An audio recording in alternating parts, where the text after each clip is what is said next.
My name is Rajin Mitra, and today I'll be giving you a walking tour of Great Neck Plaza.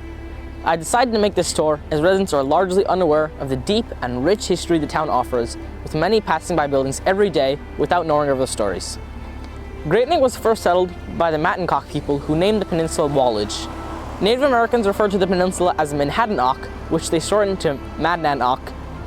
This was later interpreted by white settlers to be Madnan's Neck, which became the name for the peninsula for centuries. However, by the 1750s, townspeople began to refer to the area as Great Neck, referring to the size of the peninsula. In 1664, the peninsula was surrendered by its local governor, Peter Stuyvesant, to the British, who controlled it for the next 118 years. During this time period, there was an increased emphasis on farming and grist mills, which became an integral part of community life. Schooling also developed, with both local and private schools created during this period. During the early stages of the Revolution, the town of Hempstead was divided, with the northern half of which Great Neck was a part supporting independence and the southern half opposing it. Due to this, North Hempstead seceded in 1775 and formed its own government, of which exists today, North Hempstead and Hempstead having never reunited. Although Great Neck was never a location for battles, Great Neckers did participate in the war, with many engaged in guerrilla activities against the English. After independence was achieved, Great Neck immediately began to recuperate from the devastating effects of the war. Agricultural life returned to normal and residents settled into an era of prosperity. The next century was one of prosperity for all Great Neckers, with residents largely unaffected by events that disrupted the whole nation. Starting in the late 19th century, Great Neck began to witness an influx of wealthy into the town, among the first being William Russell Grace. The Graces owned a large portion of what is now called Great Neck Plaza, and they expanded and developed the area. Louis and Roswell Aldridge were also residents during this time period, owning in the entirety of Saddle Rock, the only family village in the nation. Other famous residents included Walter Chrysler, Eddie Cantor, and the Marx Brothers. In the following decades, Great Neck developed into a bustling community, with residents from many countries drawn to the town, forming the Great Neck of today.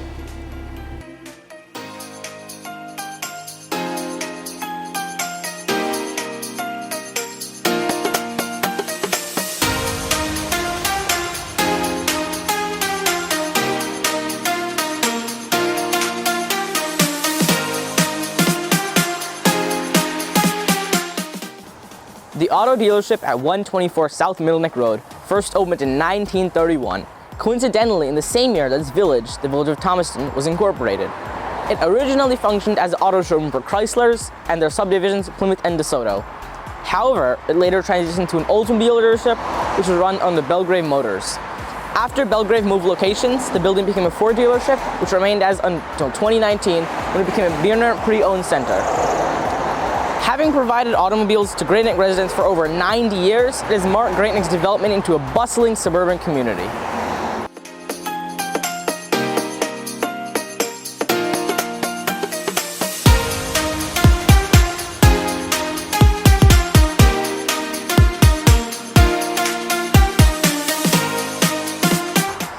Now we're going to go down South Middle Neck Road and take a turn onto Barstow.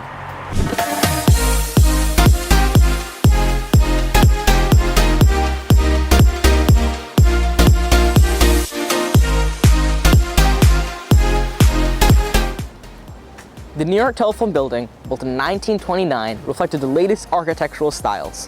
The building originally served as an office for the New York Telephone Company and was designed to serve as Great Neck, Port Washington, Manhasset, and the Imperial Central Office District. Effort was also made in the design of the building to ensure that design conformed to the high-class residential character of Great Neck and to preserve the trees on the site. It has remained a location for telecommunications, currently serving as an office for Verizon. The building was designed by architect Ralph Walker, who notably designed 1 Wall Street and 100 Barclay, the longtime headquarters of the New York Telephone Company, and later Verizon.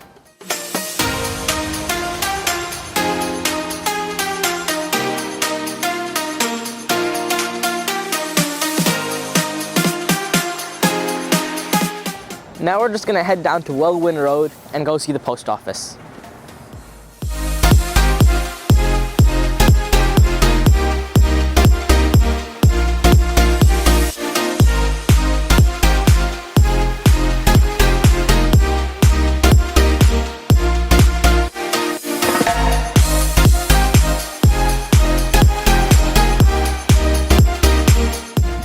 Great Neck Post Office was built in 1939, designed by architects William Dewey Foster and Louis Simon in the Art Deco and Classical style. It has served as Great Neck's main postal facility ever since and has been designated a landmark by the village of Great Neck Plaza.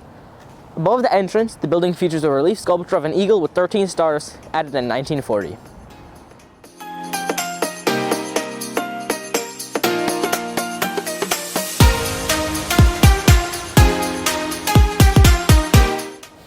Now we're going to go down this way to the LIRR station.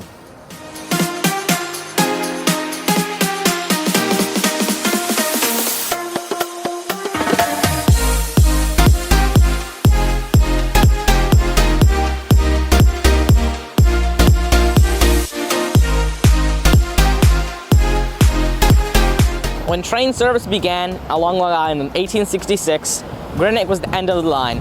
The land for the train station was built upon lands donated by Daniel T. Smith in 1864. In 1883, the station was rebuilt in wood, adding an apartment for the station master and his family. In 1925, the station was rebuilt by Ernest L. Smith in an English style at a cost of $50,000. In 1930, the train tracks were lowered, adding a pedestrian bridge and a set of stairs. This was done to allow traffic to flow more easily, as the original train tracks were level with the roads.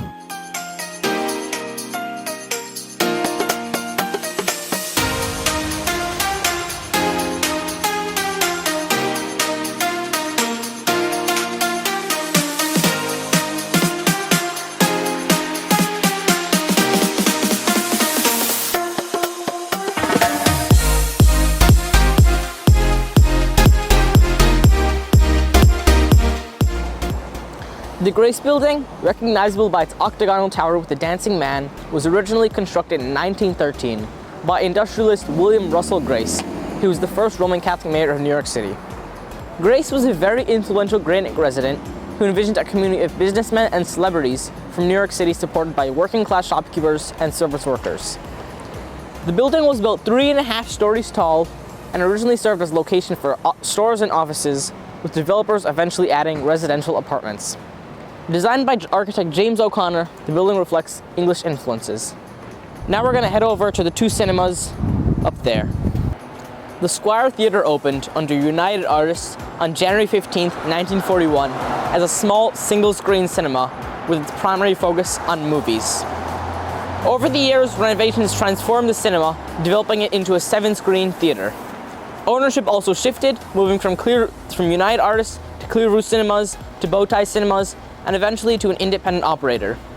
However, it was forced to close in the COVID pandemic, and the nail in the coffin was in September of 2020 when the closure was announced to be permanent. Next, we're going to look across the street to the Playhouse Theatre, which was its rival competitor over the years. The Playhouse was built in 1922 by a man by the name of David Barron, making it once the oldest theatre in Great Neck. Its first play, Straight Shooter, starring George Abbott, premiered in 1925. The establishment was frequented by the Great Neck social elite of the time, among which were Walter Chrysler and the Hammerstein brothers. Many famous figures also performed at the theater, such as the Marx Brothers and Eddie Cantor. It originally had a seating capacity of 1,500 and a marvelous stage, and in its early years, it showcased plays from Broadway or ones that were bound for Broadway. However, by the 1930s, the Playhouse had succumbed to the ever-growing popularity of the movies, shifting its focus, and by 1941, there was new competition, the Squire. These factors caused the theater to hobble along over the years, closing eventually in 1983. Theater was eventually razed, and local businesses took its place. Thank you to Layla Matson and Jay Mankus of the Great Neck Historical Society, and Christy O'Cour of the Great Neck Library. I hope you enjoyed the tour.